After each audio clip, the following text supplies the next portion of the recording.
anyone joining, we'll be starting at 7, so get comfy on your sofas.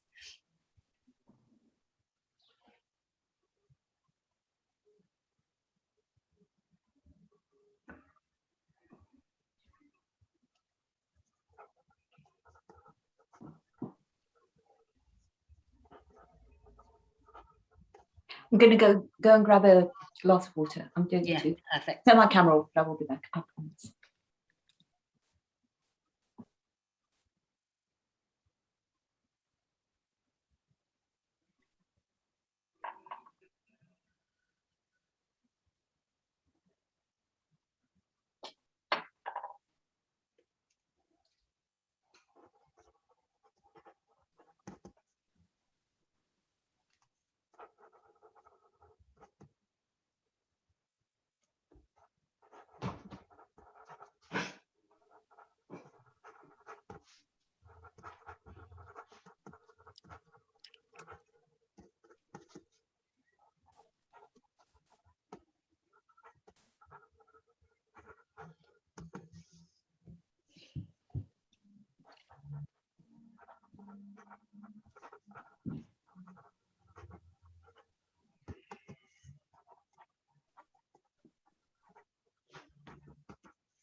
Okay, so it's 7 p.m. Okay, bear with me one moment. Welcome everybody. Hello, I'm Tilly Brooke and I'm your host for this evening from Now Press Play, and I want to give everybody a really warm welcome to our webinar, The Power of Sound for Immersive Learning. Now, we're delighted that you could join us for this exciting and very explorative discussion on the use of sound and how, especially when it's combined with immersion and storytelling, that it can enhance learning experiences for children both inside and outside of the classroom. Now, what impact can it have on increasing engagement levels, stimulating imaginations and building life skills? So I'm going to be speaking to 3 expert and very experienced guests to discover their approaches to learning through sound, how it can help ignite creative thinking and support well-being, as well as hopefully a few simple ideas from them that you can get going with it as well in your school. Now, for anyone out there who's watching who doesn't know much about us, Now Press Play is one of the UK's EdTech 50 companies, and we provide primary schools with immersive audio adventures that bring the curriculum to life. And we do it in a very accessible way, supporting children of any ability and background to realise their full potential. We've been doing it now for nearly a decade. We're 10 next year, and it's been a very child-centred approach to learning using sound, story and movement. And that is exactly why we wanted to explore this conversation with you all here today. So I'm going to take this opportunity to introduce you to our wonderful guest. And first up is Alison.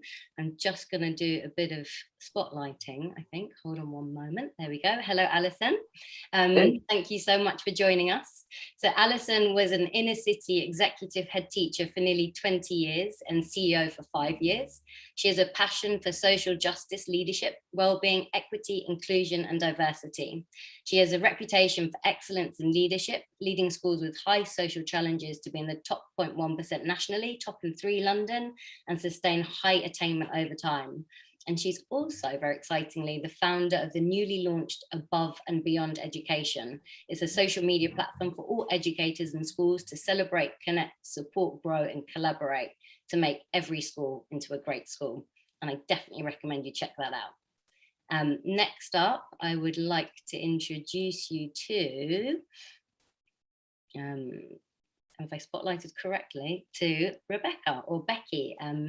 So Becky, Rebecca Gregory Clark, or Becky as we've been calling her, sorry, is head of Immersive at National Film and Television School and Story Futures Academy, the UK's National Centre for Immersive Storytelling. She was formerly head of technology to Immersive at Digital Catapult and a development producer and research technologist at BBC R&D. So welcome to you, Becky. Hi, lovely to be here.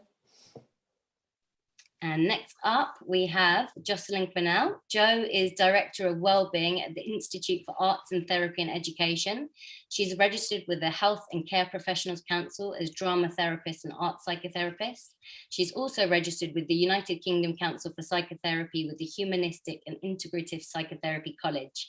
She's been in the field for 30 years with a wide range of experience with both adults and children. So a huge thank you to all of you for joining us today. We are really excited about having you here. And I'm going to ask you the first question. Oh no, wait, sorry. I'm being very disorganized because I distracted myself with spotlighting. But for anyone who's watching live, whether you're on social media, make sure you do join in the conversation in the chat function. And there's a Q&A as well. So if you do have any questions, pop them in there and we will aim to answer as many of those as we can at the end. Okay. So enough of me fluffing and talking, over to the experts. So Becky, I wanted to come to you first with this one. Given your expertise and experience in your sector, what would you say is the benefit of using sound in your work? Sure. Yeah, absolutely. So I'm coming from a sort of creative storytelling sector, And immersive in my particular context, we use as a very broad phrase. I think it's always worth reiterating what we mean by this, because it's a really big umbrella phrase actually.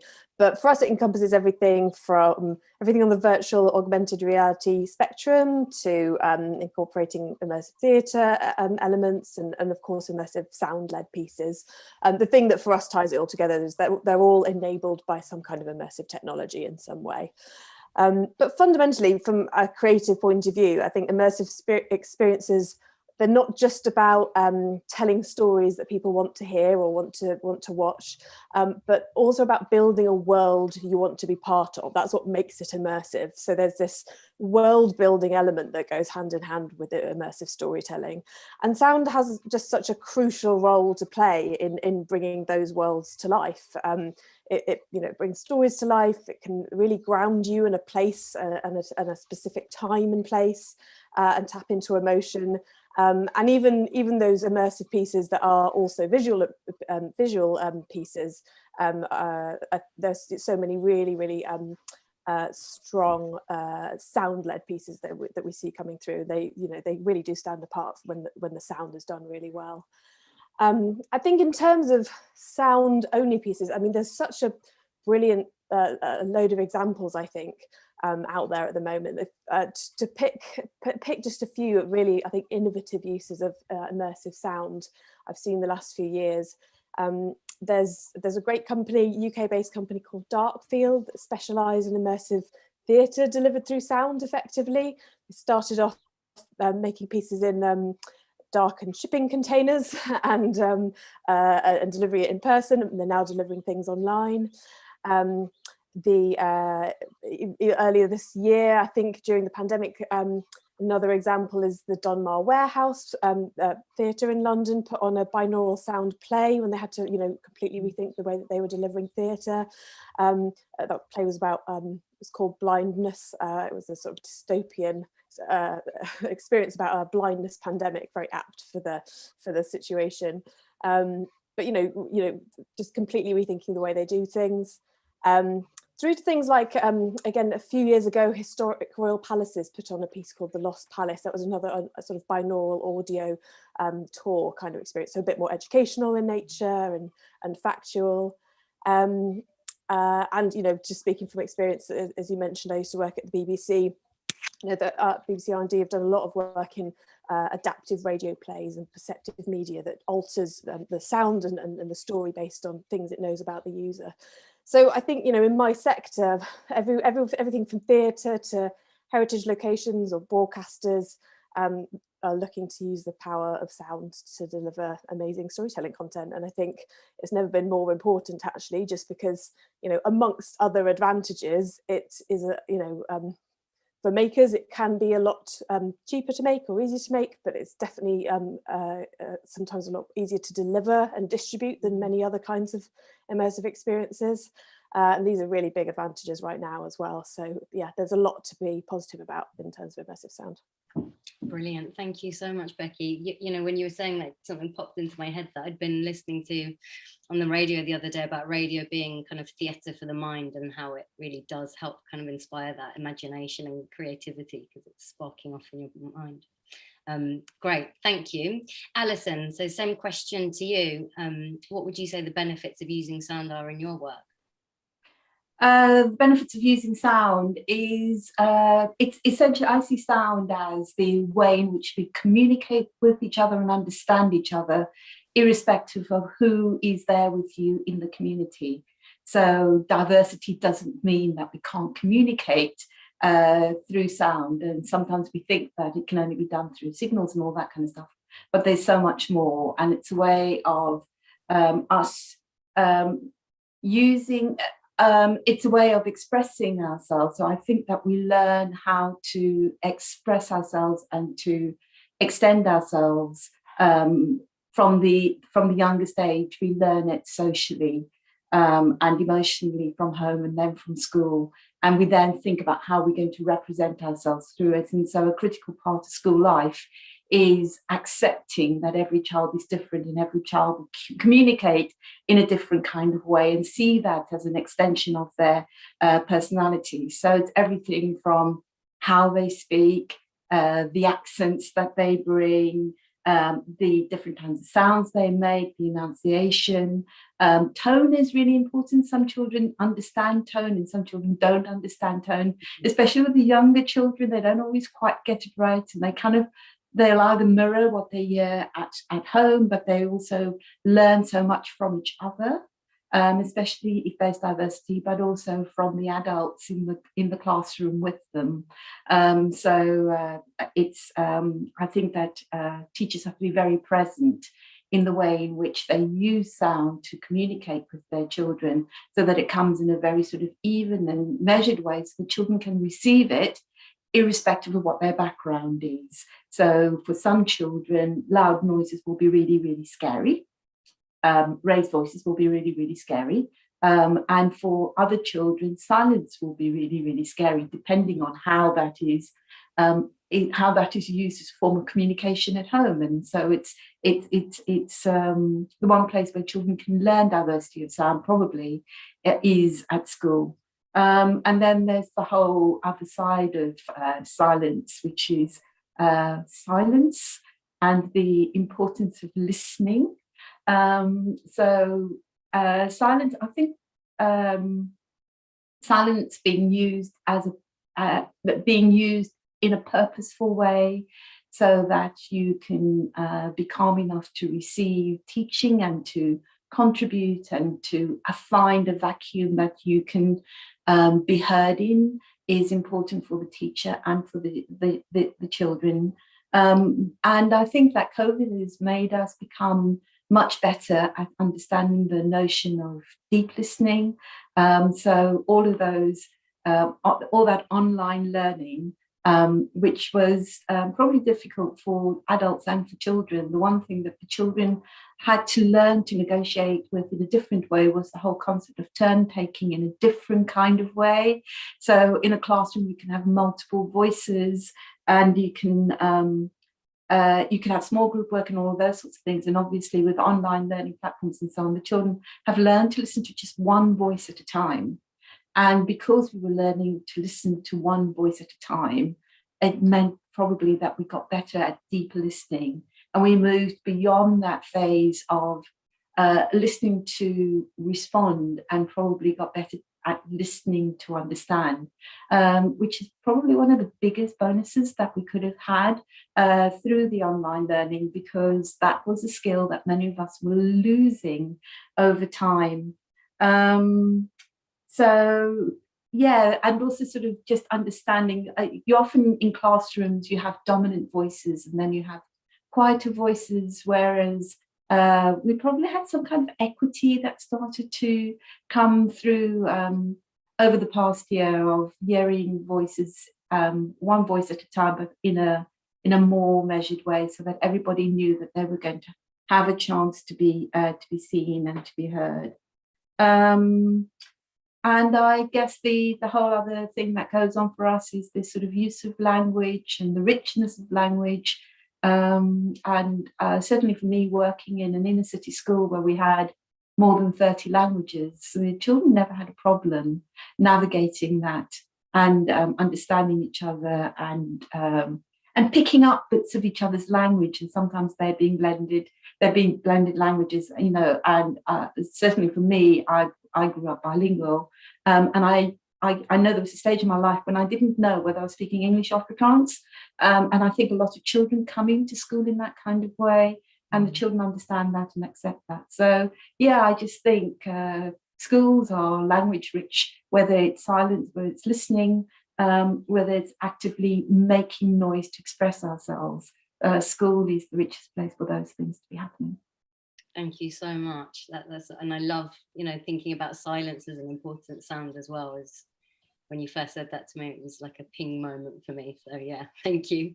And Jo, how about for you? Well, sound is so important, the human voice, for connection and empathy and compassionate presence.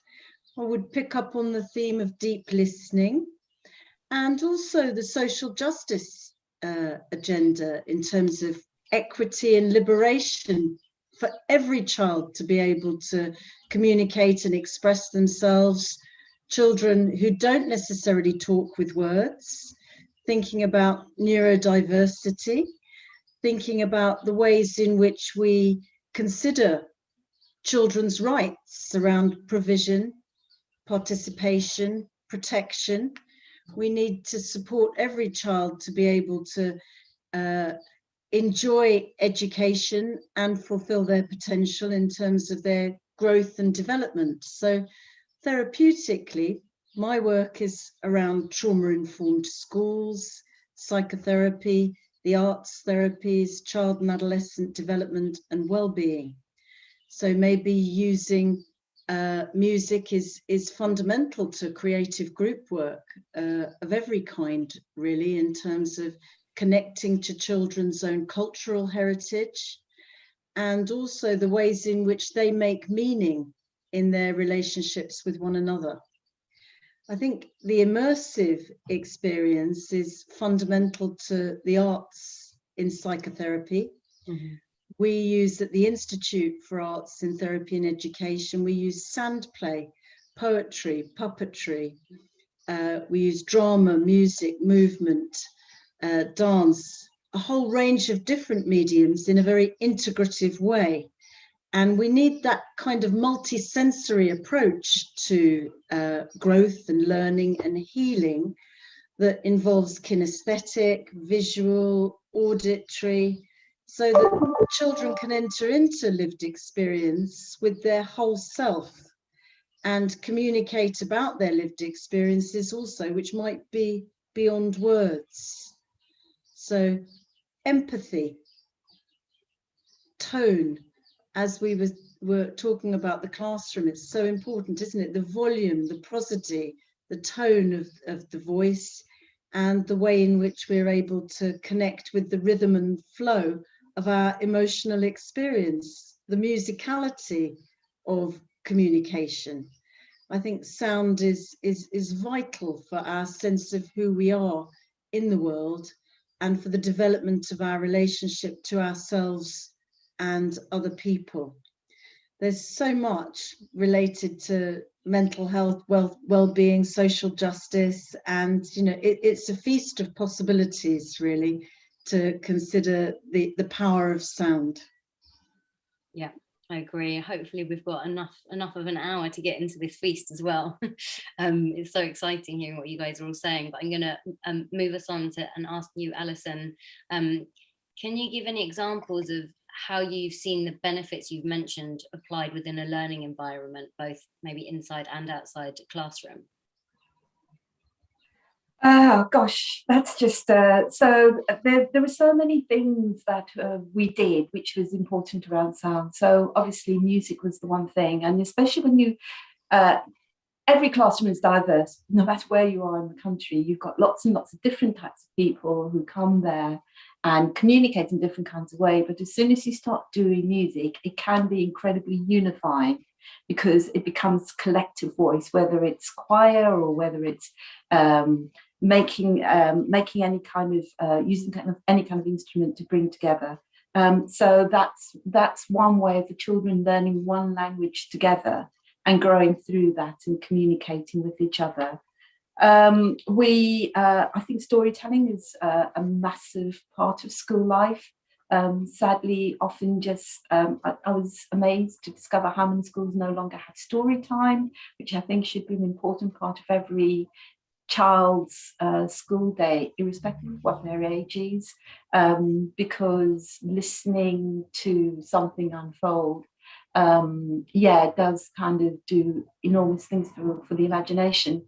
And of course, for us, storytelling from around the world is another way of opening up experiences in a different kind of way, and getting different parents coming in as well as children doing that. We taught our PE in Spanish because we didn't have time to do both things, and so sometimes it was a good way of just blending things. And of course, when so we had a Spanish PE teacher, and for him it was completely fine, and the youngest children had no problems whatsoever just following the rhythm of his voice and understanding it and just getting on with it. And the older kids, well, do you know what? They wanted to do PE. So of course they just got on with learning Spanish, and that kind of barrier wasn't there. And it was really interesting to see them thinking about enunciation and pronunciation, and it just became a natural way of learning a language. And I think they're really listening to the rhythm, which was quite exciting. And I think that their levels of using a second language through school was kind of different, because they learnt it in that kind of way rather than breaking that form of communication down into some kind of perfunctory grammar exercise. And so they were really learning about language being communication in a different kind of way. The big thing for us as well was we used meditation quite a lot, and that ran through the whole school. We had somebody come in from the local Buddhist center, because they will do mindfulness training at a very competitive price, and of course it then means it's going to go back into the community in a different kind of way. We used it at the beginning of the school day, immediately after play, immediately after lunch, so that the children just had a space. The children like silence, and it meant that they could get into a space where they could get themselves ready for learning. It started off with adults leading those sessions. They were just 3 minutes long. And then we got to a point where the children were sort of saying, can we lead it today? Or sometimes nobody led it, but they just wanted to be quiet together. But especially after morning play, but actually even at the beginning of the day, that silence was a chance for them to really think about whether they want, if something was upsetting them, it gave them a chance to work out whether or not they wanted to share it with somebody or not, or whether they were prepared to let it go for reasons of their own. But it did mean that they learned the power of silence. So it wasn't about emptying minds at all, because I don't think you can empty your mind, but it was about preparing yourself to receive whatever's coming next, and to be very present in that moment rather than what happened then or what's going to happen. It's just about being present right now. The other thing that was really, really important was working with the adults in terms of reading children's communication through their language. So sometimes children make noises because they need to, they want to be noticed for whatever reason. To understand that it is an extension of personality, it's a way of communicating all sorts of emotions. And often when children begin to make, I don't know whether we're going to talk about negative and positive sound, but it's a way of understanding that children make positive noises. There's nothing nicer.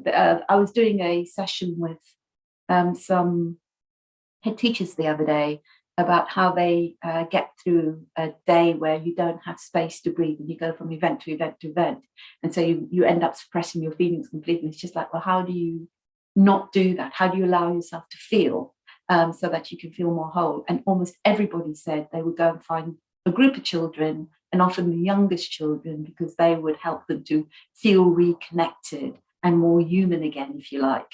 And so that goes the same way for children. They need to find a way to feel present, to feel all of their emotions, and to understand that we have a broader range of emotions than the three that everybody seems to know, which is happy, sad, and angry, but beginning to feel what's going on and then communicating those feelings in different ways through sound.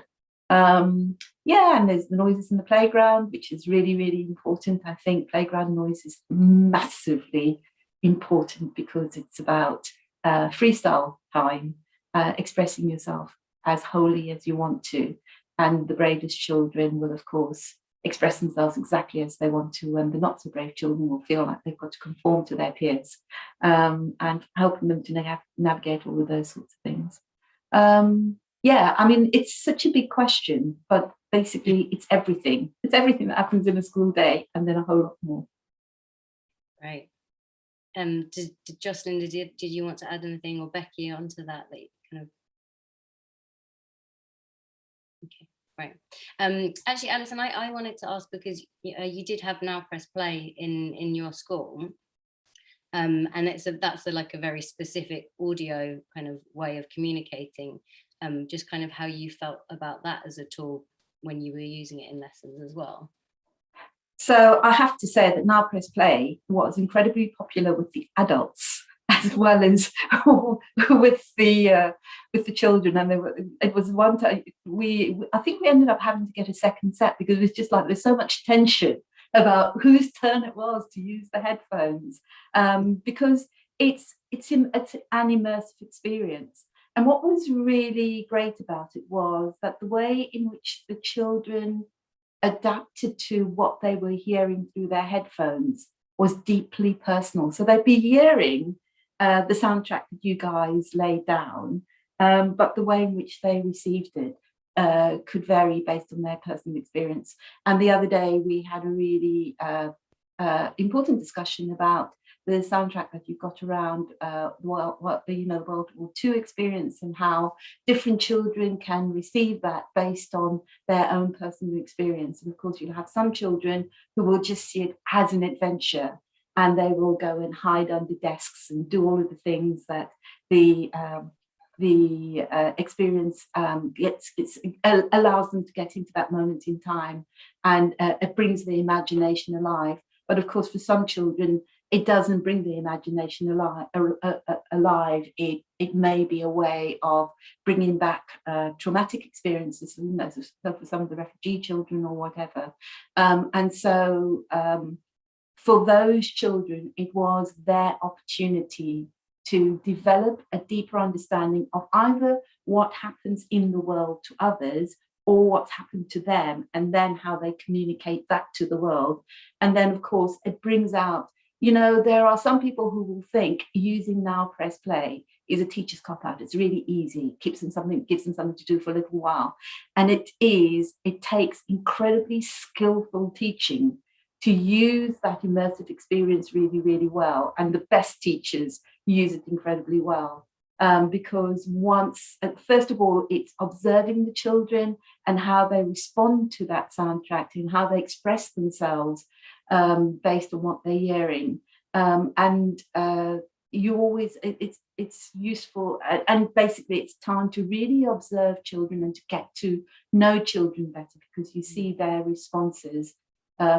It's very clear from the outset who's coping well and who needs more time to talk. But then the quality of writing that we got from the children at the end of an Now Press Play session was superior, because the children really thought about what they were feeling, what they imagined was going on, and you could begin to think about the richness of feeling in a different way. So it was one way of getting children to think beyond happy, sad, angry, to a much deeper range of emotions, and thinking how they're going to express that.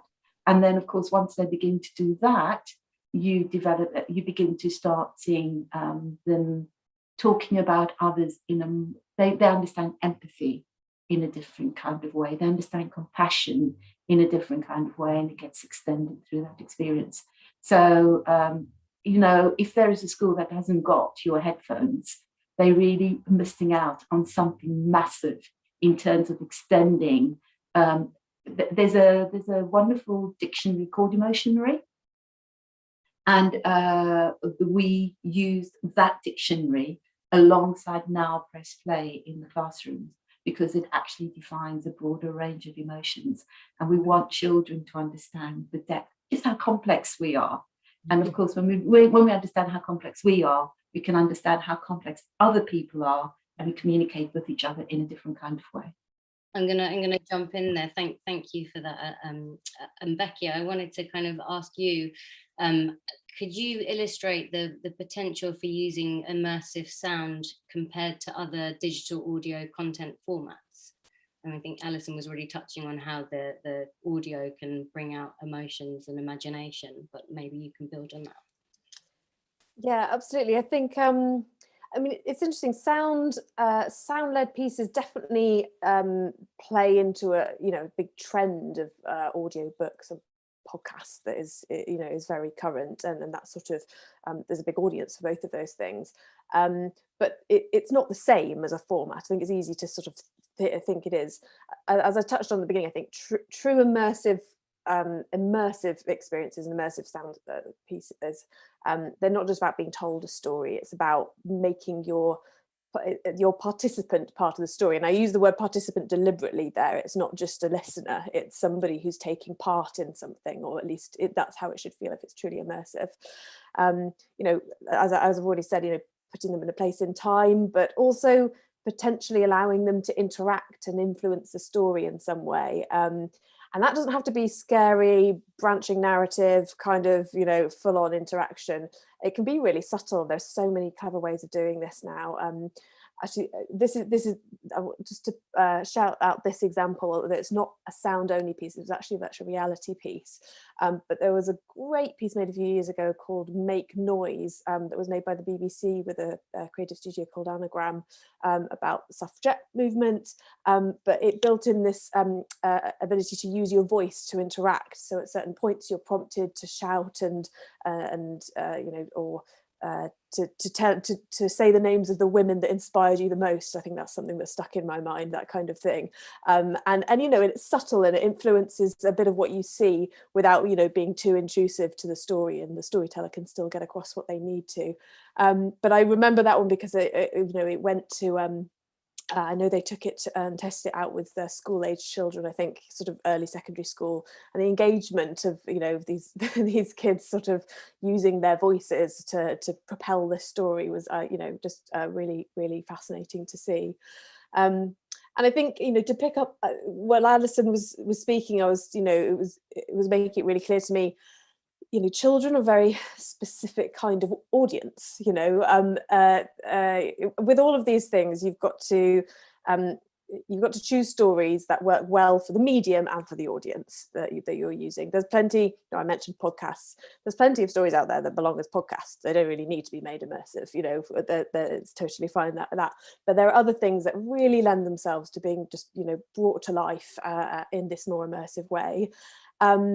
And absolutely, children, they have these specific characteristics, as any audience group will be, will have. And I think immersive and interactive experiences have a huge potential for creating adaptive content that can work for a particular audience as well, if you understand your audience, is really the key part of that.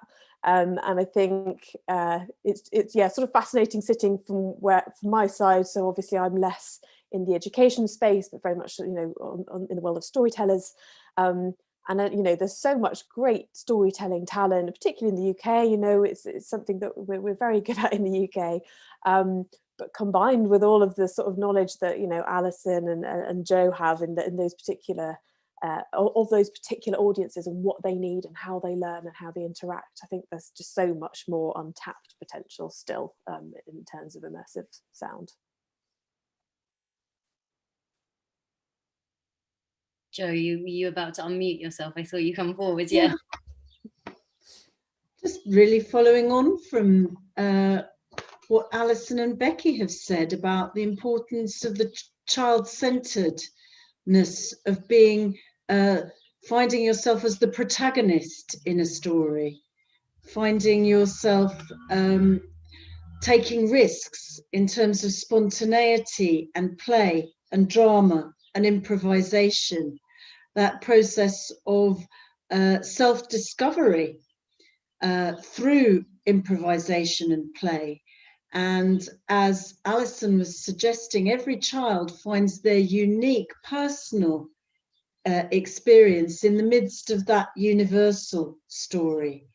And whether that's through story, myth and imagination in terms of metaphors, whether that's the literal stories of people's lived experience, developing a coherent narrative is key to recovery from trauma. And in terms of adverse childhood experiences, which so many children may have had within their own personal history, being able to express themselves and to build their self-awareness, confidence, self-esteem, to strengthen their capacity for emotional regulation, their identity, their self-concept, making meaning with others in terms of joining in experiences together and going through adventures with challenges can build ego strength and a sense of belonging, resilience, really engineering as well through narrative and through music and through theatre making, in a sense, how you can build new neuronal pathways in the brain actually towards recovery. We know that children's brains actually grow through their interactions with others. The work of cognitive, social and affective neuroscience today, mirror neurons, very key to children's development. So their academic and cognitive learning, as well as their social and emotional learning, can really evolve and develop through sensory, symbolic and projective play. But overall, they're stepping into that drama, into that landscape of the imagination with their whole self. And that's wonderful, because they're going to be going on journeys, mythological, fantastical. Their imagination is going to be fully stimulated and alive. And as Becky was saying, in terms of the world that they live in, how can we reimagine the world in new ways? We really need to support children to reinvent themselves and the future. And I hope that this kind of technology is really a way in to children being able to take ownership of the future in new and exciting ways. Becky, did you have anything to add with that? Yeah, I really like I really like that, Jo, sort of that idea you sort of bring up about bringing their world to life, I suppose, as well. You know, I think there's so much more that could, you know, I just see so much potential here, I suppose, in terms of using this medium and the sound, you know, these sort of soundscapes almost for students to actually make their own soundscapes, you know, that sort of thing as well, not just be served them, you know, which is, you know, brilliant for lots of things, but actually there's, you know, there's so much they could do to kind of craft their own worlds and get other people to understand where they're from, you know, and their experience of the world as well. Yeah, just as you were speaking, Jo, I thought there are just so many more possibilities there that would be just brilliant to explore. Yeah, and that's something that we always do encourage our schools, because they've got this equipment which is the kind of listening and doing through the headphones, but actually it's in reverse too. And I think somebody was putting in the chat what they did with their school, but you know, we always say you could create and write something yourself, and the children can have their own voice, or they can put soundscapes together. And then also creating something for someone else is very empowering as well, isn't it? I mean, Alison, in a school environment, how was that for you? The best type of learning is where children show their understanding by creating. So whether it's doing an animation or doing a piece of artwork or making music, they are showing us what they understand, and they're bringing their world alive to whoever wants to be their audience. You know, as a mum, I also remember my own daughter doing her endless plays, which really gave me insight into what she'd seen happen. You know, if you want to know what's going on in your child's world, observe them when they're doing that kind of role play stuff and so on. And teachers as well, getting children to show what they understand through a unit of work by bringing it to life in one way or another is the perfect way in. You know, we think that we need to get children to do written assessments, but we don't. we can actually find more creative ways to assess the way in which children understand what they've been exploring in the classroom. And actually now just thinking about it, I wish I'd had that idea when I was in the school, and they could have used the headphones to sort of, you've done this unit of work, now go away and show us your understanding in by laying down some kind of soundtrack, and then making decisions from there. I think that's really interesting. Jo, my question for you, you kind of answered it by creating it all yourself, but it was talking about kind of COVID, in times of COVID, the positive impact that sound can bring to learning and creative experiences. So I don't know if there was anything else you wanted to sort of tease out of that. Yes, well, I think it's important in the post-COVID era that we've become a little bit more sensitive to listening to each other in terms of the distress and the loneliness, the isolation that people have experienced, bereavement, the wide range of emotions, as Alison was saying, a full affective range with all the nuances of awe and wonder and delight, as well as rage or hate or terror. There's a full affective range, and the language of the emotions, I think, through the arts and through theatre making and storytelling, enable us to express and contain these feelings. And that helps us to feel less alone and less isolated in terms of sharing our lived experience and bringing dignity and transformation to people's wounds. I've seen in the chat that Robbie Boyd has been mentioning that he's been using music and using that on Zoom with children to make lyrics and stories through song making with children that has enabled them to express digesting and assimilating their experience and sharing their knowledge and understanding of themselves and the world through song and through connection through music. So I think anything that creates a context of artistic endeavor and sharing and self-expression and communication is going to help us to collectively build, and we need to be able to build together, because we're in a post-Brexit, post-COVID world, and we need to build our community well-being and our community resilience. We need to make those connections across our differences and our different worlds that we inhabit. We've got to build those bridges and make those links so we can create a shared reality together that we can all inhabit and survive and thrive and flourish. Yeah, so true. Thank you. Before I ask another question, Alice and Becky, did you want to add on or build on anything there? No, I think, well, I suppose I was just gonna, I guess, highlight one other thing. I think that's just such a almost an obvious thing, perhaps, about immersive type experiences compared to some other, digital media formats, is that when something is truly immersive, it can and should be very consuming, actually, which is, sometimes obviously a real advantage if you want to get people to focus on the story or the content or the material you're trying to deliver.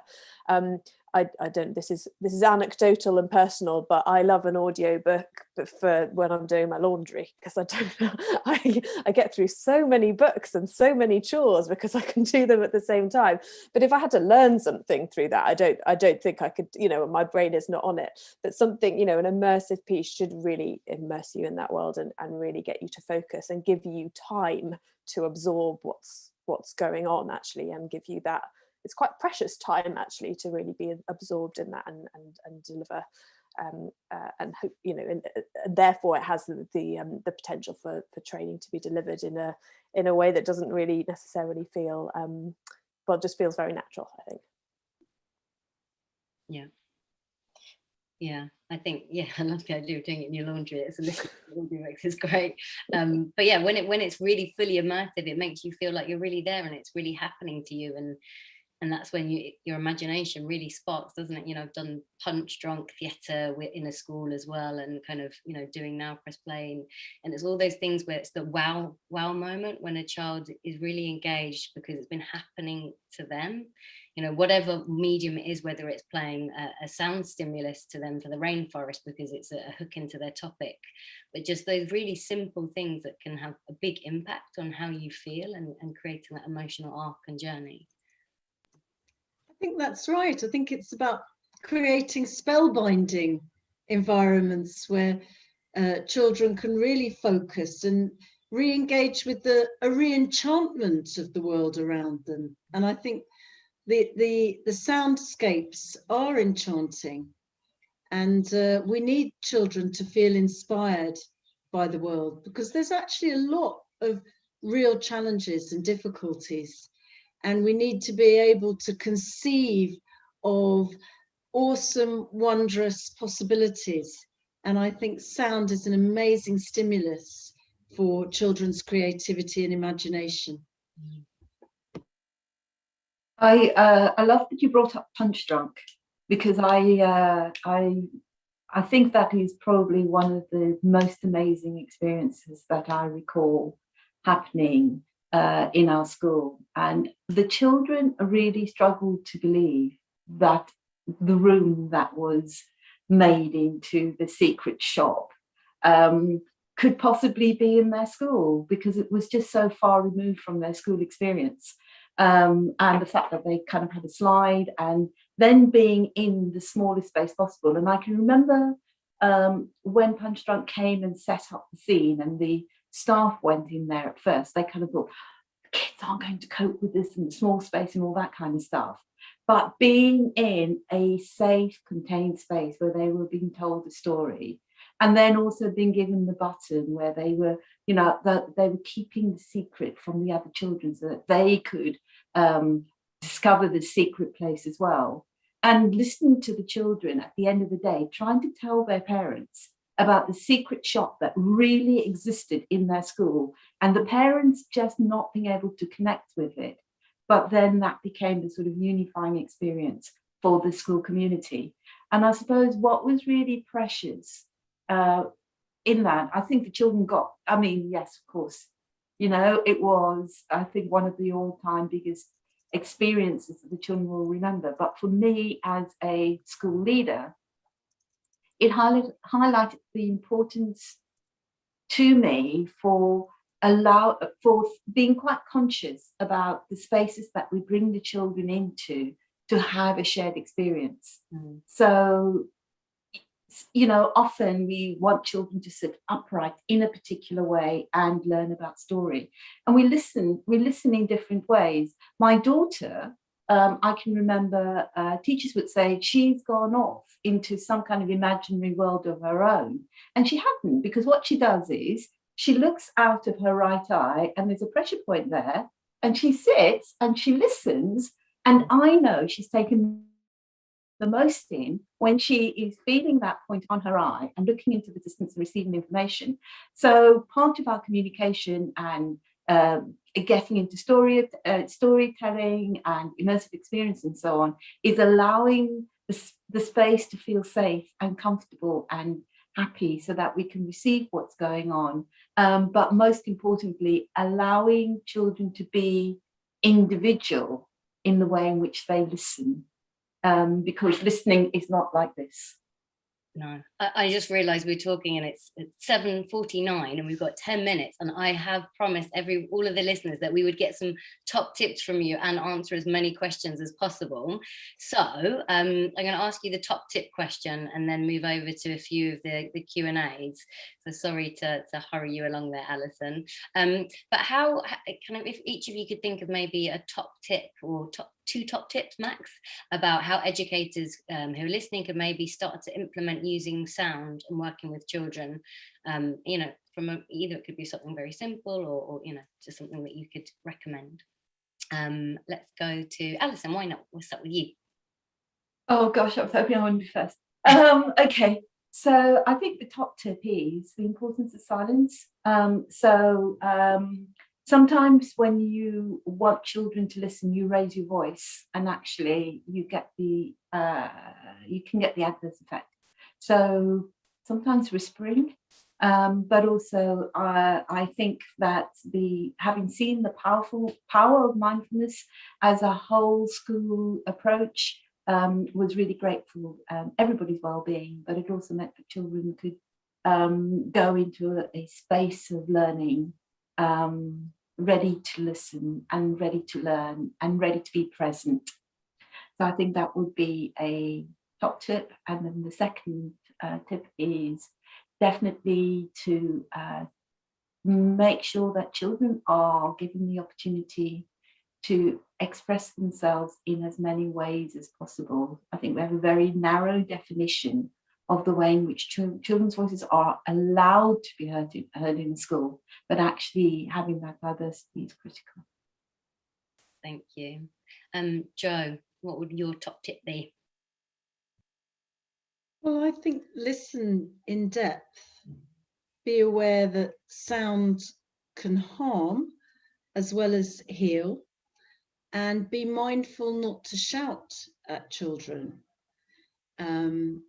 Reflect on their behaviours as communication about their lived experience, and look deeper and go beyond the racket sounds of what you might initially see in children's distress or communication, and go a bit deeper, listen in more depth to what they might be carrying within them, and the kind of internal sounds that they might have going on within them as a result of potentially challenging experiences in their own lives that might be related to abandonment or intrusion or neglect or abuse or distress. So I'm holding in mind those children that carry trauma, and also play music to them.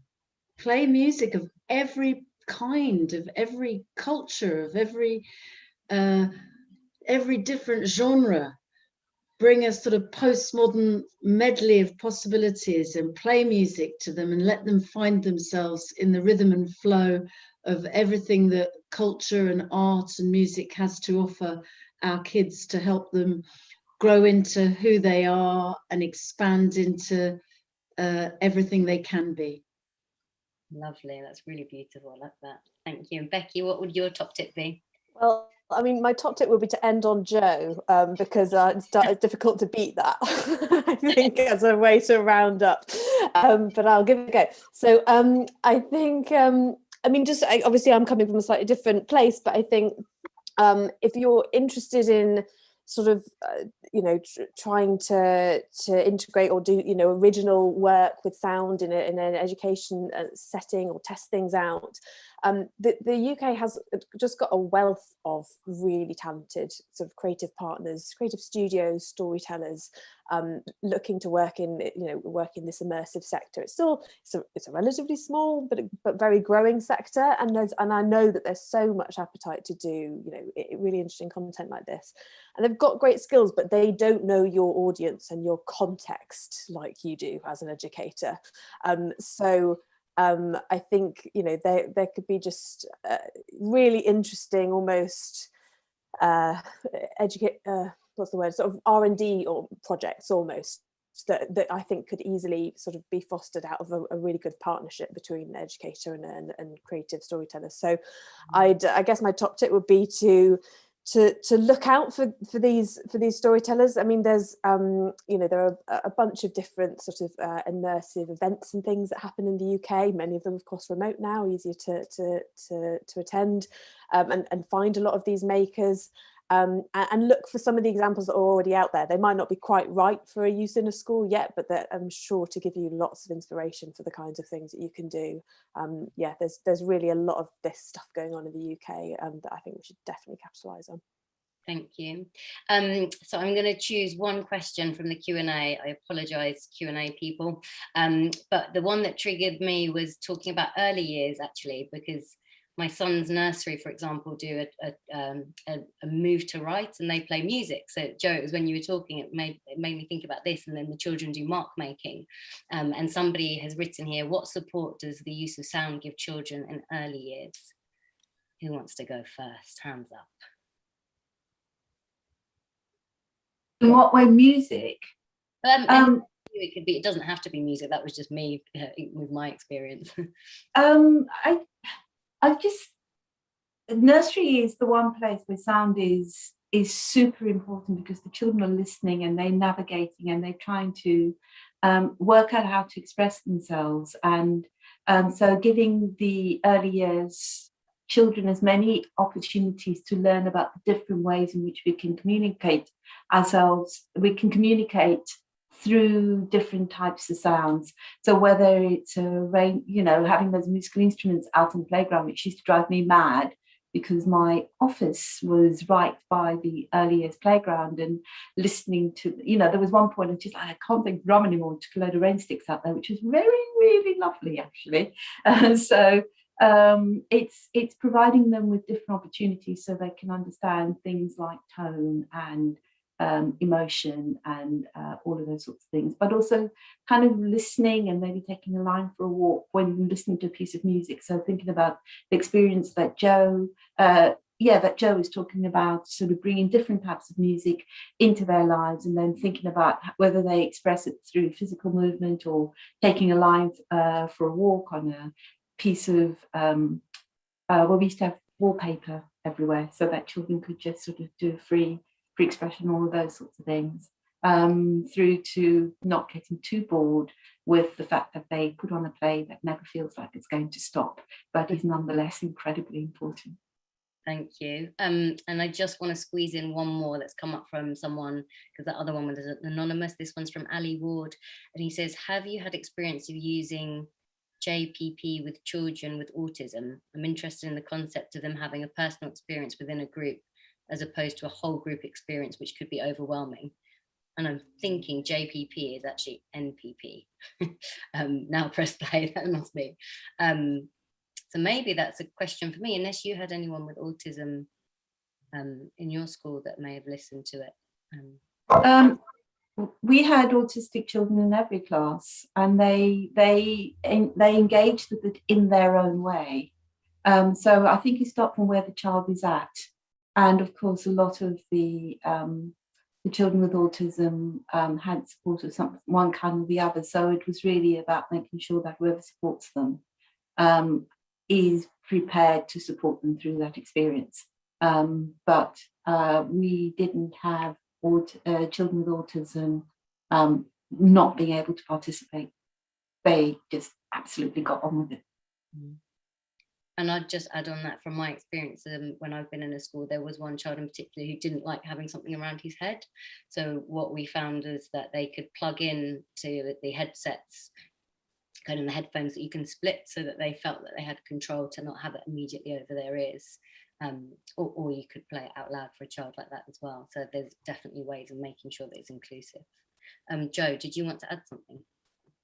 Just that, as Robbie's been suggesting, singing is so important for early years, and really important for, again, that sense of belonging and community, as Alison was saying to begin with, the sound and the movement choirs, dance, music, movement, really important for early years, sense of self and growth and development. Yeah, wonderful stuff, really important for child development. And in terms of Ali's question, I think sometimes children can feel overwhelmed by sensory stimuli from the environment, particularly sometimes children on the autistic spectrum. And I think it could be quite insulating to be able to put the headphones on and to be able to put a little bit of space and distance around you through having that unique and individual experience with the headphones, that I think could be quite comforting and reassuring and create a secure base for their adventurous imagination to fly. Thank you so much. Oh God, we're out of time, everybody. It's just literally flown by, and there's still so much more to kind of discuss and explore. But sadly, we will have to end it here. So I just want to say a huge thank you to everybody who's been here listening, and especially to Jo, Alison and Becky. I really appreciate having your insights this evening, and I wish I could do more with you. For anyone who's listening, we're going to be putting this up on our blog soon. So if you want to find out more from any of the guests or from us, there's going to be all the information there and some key takeaways. So yeah, be able to share it with everybody. So a big, huge thank you. Enjoy your evening, dinner, wine, tea, and we'll see you next time in our next webinar. Take care. Bye-bye.